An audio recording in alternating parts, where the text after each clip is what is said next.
Her name is Rebecca Scottco, and she is the East Lyme librarian and does a beautiful job. And I am so excited to have her here and visit with all of us. So Rebecca is called Miss Rebecca to hundreds of children who love her. They just absolutely adore her.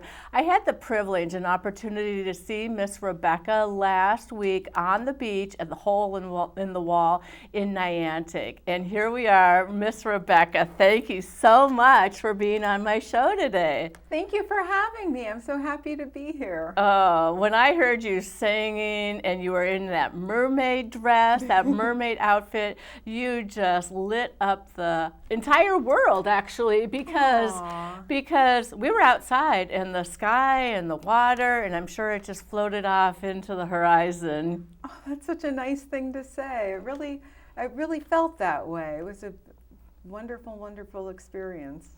Well, and we can talk more about that, but it is on Thursday mornings at 10:30 at Hole in the Wall. 10 o'clock. Oh, 10 o'clock. I'm 10 sorry. o'clock. You go from 10 till 10:30. Yeah, through August 12th. That's amazing. And all you need is a beach pass to get in? Yeah, and it's helpful if you call the library to register so we know how many people are showing up. Okay, great. And you had about 30 people last time, 30 children and about 30 adults. Yeah. It was crowded. It was. That's great. Yeah, That's great. I was really pleased with the turnout. Yeah, and that's just one of the million things that you're doing. So, Miss Rebecca, tell me, how did you get started in storytelling and becoming a children's librarian? What was your path to this passion that you have? Wow, that's a long story. Well, start wherever you want to and finish whenever you want to. So, Okay, let's see. I became a librarian. I used to work at a really big record store in New Haven called Cutler Records. It was the biggest record store in the state, and I loved it there. And I had a roommate who was a grad student at Yale, and she worked at the library, and she said, all of the things that you love about working at the record store, you would love about working in libraries. oh, wow, that was really good advice that she gave you. Yeah, and she said it would have, it'd be a better career, and more opportunities and different avenues. Well, you never know who's going to give you that piece of advice that's going to lead you down a certain path. So you went to school and studied the library sciences because it truly is a science. Yeah, my undergrad is in Spanish, and then I went to get my master's degree in library science. So you're bilingual. I'm a little bit rusty here in Connecticut, but I'm pretty good at Spanish. Sure, but if Yeah. somebody came in and wanted to speak to you in Spanish, you'd be able to carry on a conversation. Oh, of course. Nice. Of That's course. another talent. Here we are disclosing all kinds of things about you. So you love music and you love stories, but you especially love children's stories? Is that true to say? Okay. Yeah, I would say that's true. Okay. I love working with children. I was a nanny too. Oh, interesting. Yeah, And I nannied while I was getting my library degree. perfect. So that was a lot of training that you were getting. Yeah. That's great. That's great. But before that, you were a Pan Am flight attendant, which I think is a really amazing experience. So when you're talking about places and introducing different countries, different cultures, different ethnicities, you've been there. You've done that. You've traveled all over the world. Yeah, it's very helpful. And it's sort of like the same business. I'm helping people explore the world. You really are. You really are.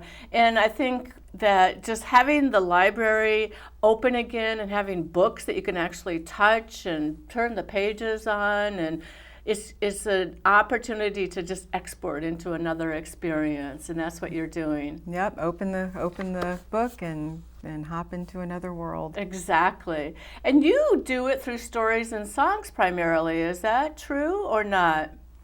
I read books during story time as well, and I do a lot with singing. I think singing is very important for children with language, especially little ones, because when you sing, the words are naturally broken down into syllables, and children are able to hear the different phonemes, the different sounds that make up words. And it's just fun. Singing is singing is fun. It is fun. It is, you do. You just sing and you have fun with it. And that's what it all should be about, I think, is just that opportunity of enjoying life. Is there ever something that you are amiss that you don't have a song for, that you just make up a song? Or Yes, I do. what can you tell me what that might be? Or Sure. My niece and my nephew made up a song. He's young. He made up a song called The Forest Guys. Oh. We are the forest guys, we are the forest guys, we are the forest guys. Hey, let's go. So I took that tune and turned it into We Are the Library Kids. Oh, I love that. And then we do different motions with it, like, hey, let's jump. Okay. So, Well, you can teach things too, like let's put the books away, let's put, so then, let's check out the book or whatever. I don't know, like whatever you need to have them accomplish kind of thing. you have a good voice too.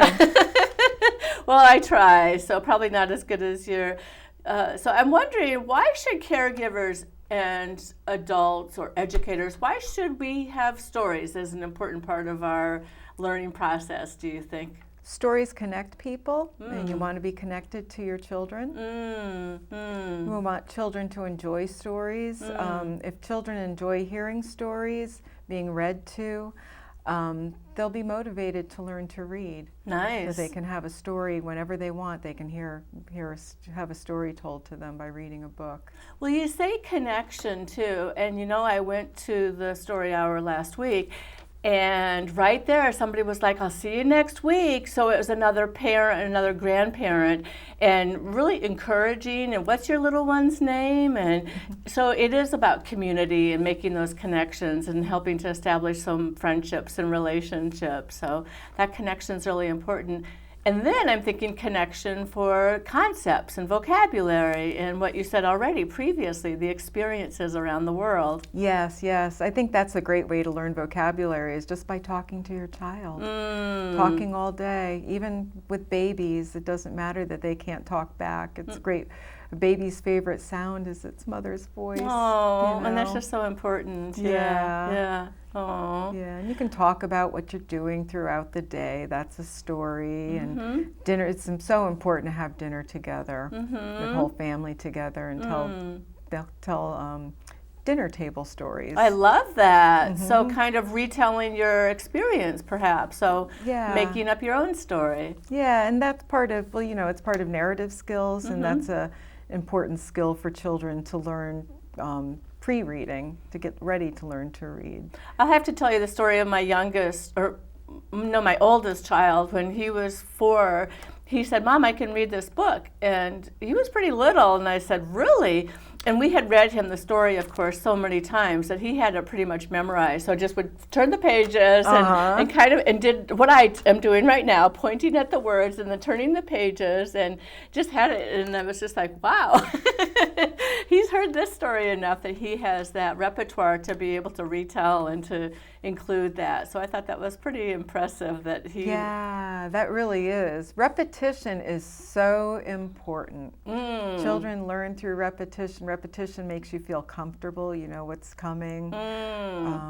Sometimes parents don't like repetition as much, like, read that book one more time. But, I mean, it's what the kids like. Well, my granddaughter, she has a book and she likes, and she'll say, more, please, more. And so we teach her some sign language. And you do a lot of gesturing and some signs, too, with the stories that you're telling? A little bit. I'm not fluent in ASL, so I just do a couple of things here and there. But you know some of the basics, and that's how you get started, and that's communication as well. Yeah, so that's beautiful. And just acting out songs as we sing them. Why do you think that's important? I think it's important to get the body involved. And it's more fun. It's another way of connecting. It's your body is, the orca whale or the sea otter. It's just helps children remember words too, like sea otter does this. So having the gesture that goes with it. Yeah. So you said you like puppets and songs. Do you happen to have a favorite puppet by any chance? I sure do. My favorite puppet is a dog. We won't let the other puppets hear you talking. Oh, right. They probably are sleeping right They're now. They're sleeping in the other room. They are. Okay, so Yeah. we won't, but you do have one that you really, really enjoy. I do have a favorite. His name is Rags. Hi, Rags. Is Rags friendly? Oh, you bet. Oh, hi, Rags Rags. is very friendly. Oh, Rags loves children, loves grown-ups, loves other dogs. Oh, can I pet him? Sure. You should always ask before you pet somebody else's dog. Definitely, always ask. Hi, Rags. Hi. Rags, do you have a tongue? Ooh. He has a big tongue. Yeah, very He's very cute. proud of his tongue. Oh, I bet he is. Wow. Yeah. And well, Rags better stay hydrated. It's really hot out. It's very hot out. Does Rags have a song that goes with him? Oh, yeah. Do you want to hear the Rags song? Rags, do you want to hear the Rags song? Okay, if you want to, I'd love to hear it. Absolutely. I have a dog and his name is Rags. He eats so much that his belly sags. His ears flip-flop and his tail wig-wags. And when he walks, he goes zigzag. He goes flip-flop, wig-wag. Zigzag, he goes flip-flop, wig-wag. Zigzag, he goes flip-flop, wig-wag. Zigzag. I love Rags and he loves me. Oh, that's great. Do you like that song, Rags? Yes, so much. And do you just have one song or do you have more than one song? Oh, I have more than one song. I have so many songs. For Rags, though. Oh, for Rags, we also sing. He likes the song "Oh Where Is My Little Dog Gone?" Sure. Even though you're not little anymore. You're a nice big dog. He is a big dog. Oh, very sweet. Oh my goodness. And his eyes are just so sparkly and bright. Wow. Thank you. He pays attention too. He acts Oh, like he knows what course. we're talking about. He does. So movement is important and retelling is important, right, Rags? Yeah. And creating stories. Oh, definitely. It's great to have your children create stories. You can write down what they're saying and make a little book if they're not ready to write yet. But one great way to get ready to write is to draw. Nice. Just holding a crayon is a pre-writing exercise. Very good. It doesn't sound as much fun when you call it a pre-writing exercise. Oh my gosh. But letting your child draw, it's a great way to practice holding a writing utensil. And also, if children see you writing, I know we do so much on computers now, and it's easy to text and to make your grocery list on your phone. It's really a great idea to make a grocery list with your child. That's a great idea. Yeah, so your child can see you writing down the items that you need to buy at the grocery store. You can talk about the items. When you're at the grocery store, you can refer to the list. And this way, children make the connection that the written word means something, that these squiggles mean something. And another fun thing to do is to have your child make the list, make their own list too, and pretend to write. Yeah, what should we get at the store? Yeah. And it doesn't matter if it's scribbles or whatever, it's just a great beginning to learn to write. When my kids were little, I used to have them dictate letters to write. Oh, yes, I have children. Yeah, but they're all growing up now. Rags, you're just so smart. So I would have them tell me, like, I love the present that you sent, and then send that off in the mail. And that was just such a wonderful thing and then they see the whole process of the mailman picking up the letter, or mail carrier, I'm sorry. And That's fine. My father was a mail carrier. Was he? Yeah, so we're all in the story business. Oh my goodness, yeah. And I've left things for the mail carrier in the mailbox, and they love to get little notes, and even, I don't know, my kids would give them just little prizes and presents sometimes. That's so sweet. And they would send thank you notes to my children, so we're totally getting off topic. Sorry. No, it's totally fine. It's all words. It's all words, and it's stories. all language, and it's all about relationships and connections. And I'm sorry, Rags, if I'd known you were going to be here, I would have brought you a biscuit. So. Oh, he loves biscuits. Really? Rags, do you want to go lay down? Oh, you're tired. He's had a full day. It's a hot day for a dog with so much fur. Oh, jeez. Drink lots of water. Yeah. For sure. Yeah. For sure. Yeah. We'll see you later, Rags. Oh, bye, Rags. Aw. So, are there any don'ts, Rebecca, as far as storytelling or anything that that you think about? Don'ts. I think about who the story is for. Mm-hmm. There's definitely a difference between adult storytelling and children's storytelling. Okay. One thing I think about with children sometimes is if they're done with the story, let them be done with the story, right? Like, Yes. don't read it word for word. Like picture walks. Can you talk about picture walks a little bit? Oh, our storybook trail? I don't know. Yeah, tell me about that. Oh, the East Lyme Public Library has a storybook trail over at Samuel Peretz Park, which is by Bridebrook. And we have a book right now. It's called Dazzling Display of Dogs. It's a poetry book. And as you walk along the walking path, you read one page, you walk a little bit farther down, you read the second page, Nice. and on and on.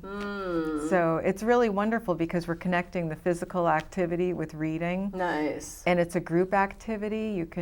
I see families reading the story panels together. Oh, that's great. And this is especially a great book, The Dazzling Display of Dogs by Betsy Franco with pictures by Michael Wirtz, because they're concrete poems, which means that the words form pictures. And so I see kids looking through and they're like, let's count how many bones. And Nice. Wow. yeah. And I love it that it's a family activity where you can pull people together and have those opportunities. Yes, they even have dogs there. How great is that? Yeah. Well, I remember when my kids were little, I'd read them a story and the dog would come and sit and listen to the story too. I think if it's a family activity, they're going to enjoy this as a chance to do that. So we have, I have a question about bibliotherapy. If somebody is experiencing something, are there certain stories that might be good to help them as far as healing some experience or some trauma perhaps that they've had?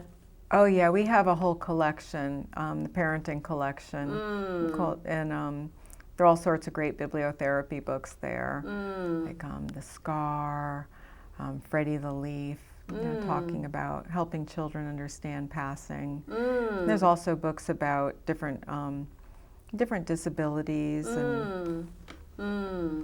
Well, and that's just such a great opportunity. There's been a lot of work. I'm on the Board of Education in East Lyme, so that's been one thing that we've talked a lot about is diversity, equity, and inclusion, and helping people who maybe have come to this country who have different foods that they like to eat or dress differently to feel as if they've got just as much value as an American as other people. And if you have books that have that diversity, I think that's really helpful and a good thing to have. Yeah, we have a very diverse collection. Nice. Yeah, and these are books that are throughout the whole library. There's a trend now, not a trend, it's there's a new, I guess it is a trend that is going to stay. It's called Own Voices with books, and it's people from different cultures writing about their own culture. I love that. Yeah, so you're getting an authentic voice in these children's books. Oh, that's really nice. So they're recorded.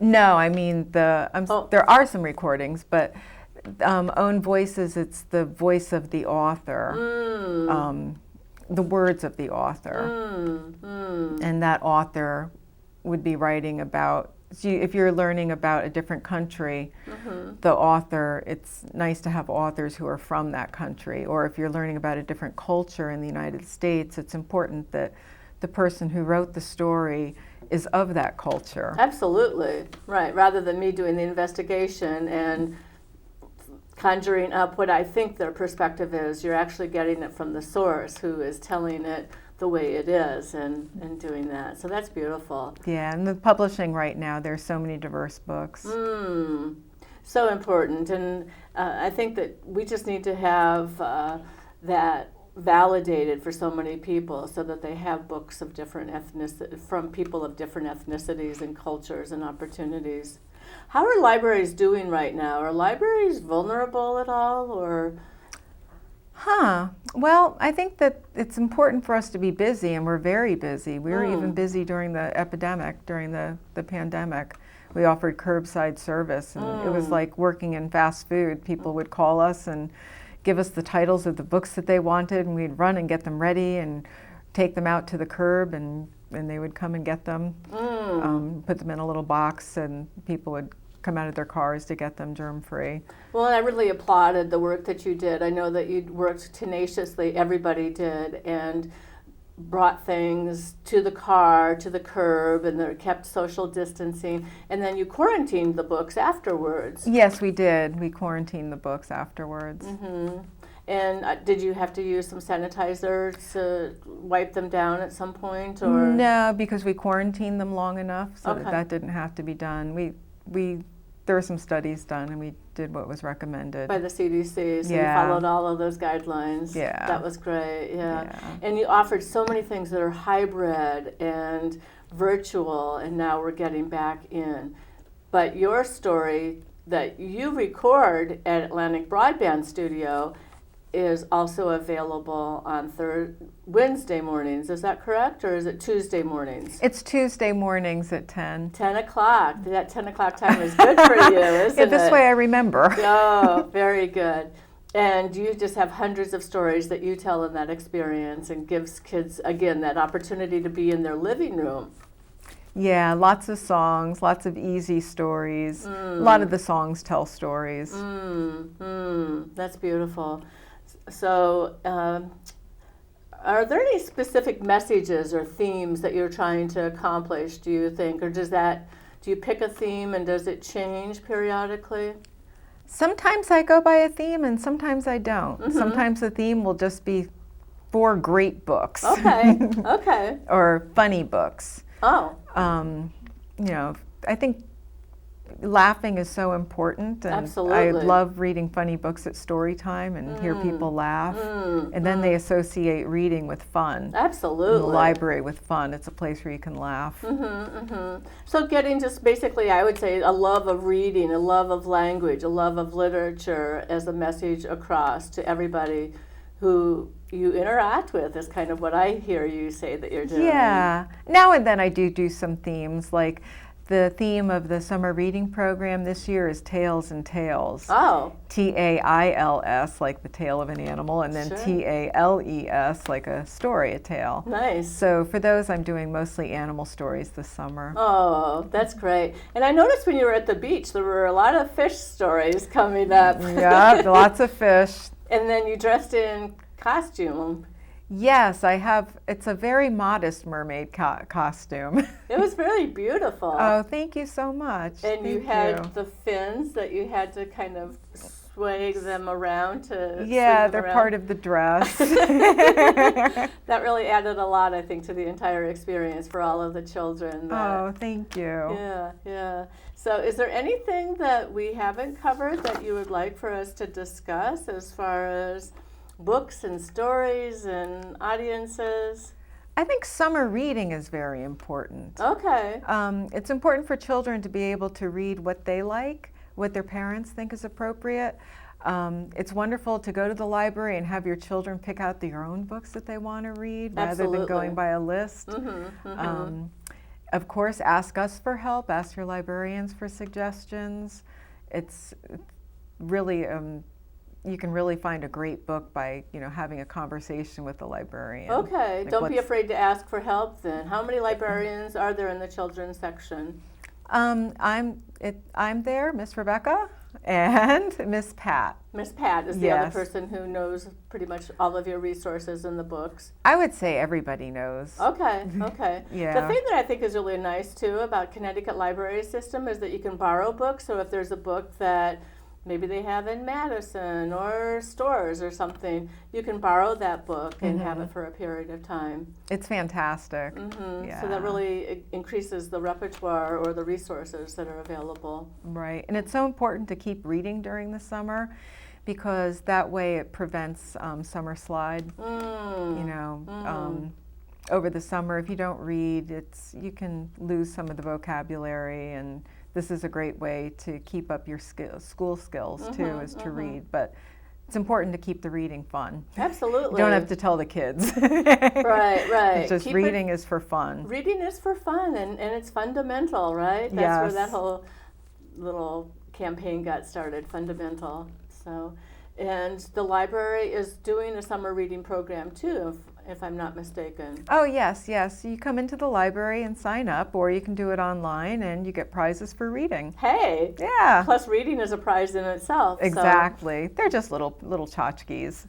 But everybody loves something that they can just take home and add to their plays and their toys. And then hopefully when they see that toy, they'll associate it with the library. It'll bring back a good memory. Oh, very good. And it's a lovely library facility that we have. And are there outdoor areas that people can go to the library with their books? And there is a little outdoor like a courtyard. Yeah. People don't tend to go there very much. I started having some story times out there, and that was very nice. So it's just another way, like books are to be handled and to be turned, and I like some of the texture books too for the little ones. They make crinkly noises, and then some with the animal sounds, and books have just really changed a lot, I guess, since I was little and first started to learn to read. Yeah, the publishing, there's so many more that they can do in manufacturing the books. The textures and the noises. We have a book about a clarinet and all the other instruments in the orchestra. And if you move the book, you hear not a rattle. It actually sounds almost like a rain stick. Oh, nice. Yeah. So the child has the feel of the music as they're reading the book. Now, are people still wearing masks in the library, or has that been discontinued? What's going on with that? People are wearing masks in the children's department. Okay. Well, we have to stay safe because most of the kids haven't been vaccinated yet, and Correct. we want the adults to stay safe. So it's all about safety so that we can continue to read books and enjoy and have all these wonderful opportunities. Is there another song that you want to sing before we... Oh boy, let's see. We're coming to the end. We're coming to the end, a 2-minute song. Yeah. Let's see. The more we read together, the more we read together, the happier we'll be. Read big books and small books and short books and tall books. The more we read together, the happier we'll be. Oh, that's lovely. Thank you so much. Thank you. Thank you. This was just such a great opportunity to have you talk about storytelling, talking about story reading, talking about language and literacy, and keeping those brain cells active in the summer and enjoying it. So there's nothing like curling up with a good book. Exactly. Well, thank you, Miss Rebecca. Thank you for having me. This was fun. Oh, good.